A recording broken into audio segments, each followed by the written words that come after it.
आसमान का सीना चीरकर हजारों लोगों को उनकी मंजिल तक पहुंचाने वाला वो सिर्फ एक पायलट नहीं था, वो पायलटों का गुरु था, एक हीरो था। लेकिन किसे पता था कि आसमान पर राज करने वाले सिकंदर की अपनी कहानी जमीन पर इस तरह खत्म होगी। नमस्कार, मैं हूं सिद्धार्थ प्रकाश। अहमदाबाद प्लेन क्रैश की हर कहानी हमें झकझोर रही है, लेकिन आज हम उस शख्स की बात करेंगे जिसके हाथों में 242 जिंदगियों की कमान थी। उस विमान के pilot in command captain Sumit Sabharwal. Captain Sabharwal कोई मामूली पायलट नहीं थे। डीजीसीए के मुताबिक वो एक लाइन ट्रेनिंग कैप्टन यानी एलटीसी थे। आसान भाषा में कहें तो वो सिर्फ विमान नहीं उड़ाते थे, वो दूसरे पायलटों को विमान उड़ाने की ट्रेनिंग देते थे। वो पायलटों के गुरु थे।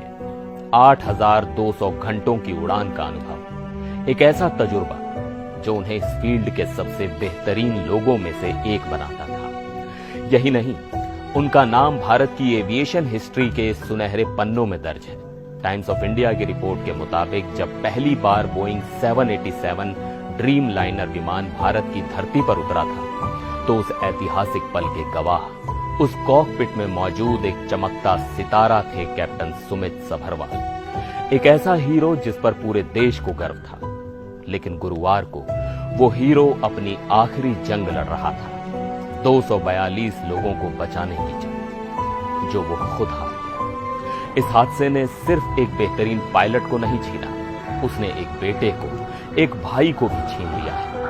कैप्टन सभरवाल के 88 साल के पिता मुंबई के पवई इलाके में अकेले रहते हैं। सोचिए उस बाप पर क्या गुजर रही होगी जिसने इस उम्र में अपने काबिल बेटे का कंधा खो दिया। बुढ़ापे की लाठी आज हमेशा के लिए टूट गई। जैसे ही उनकी बहन को यह दिल तोड़ने वाली खबर मिली, वो सब कुछ छोड़कर दिल्ली से मुंबई भागी, अपने 88 साल के अकेले पिता को संभालने के लिए। उस घर में आज मातम पसरा है, जहां कभी बेटे की उपलब्धियों पर गर्व मनाया जाता था।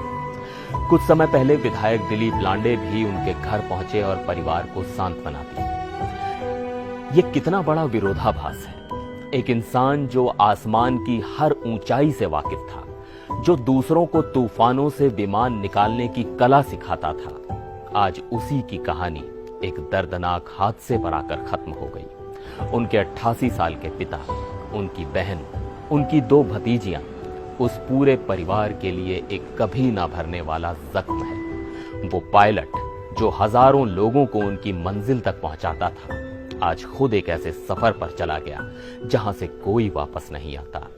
हम कैप्टन सुमित सभरवाल जैसे नायक को सलाम करते हैं और ईश्वर से उनके शोक संतप्त परिवार को शांति देने की प्रार्थना करते हैं।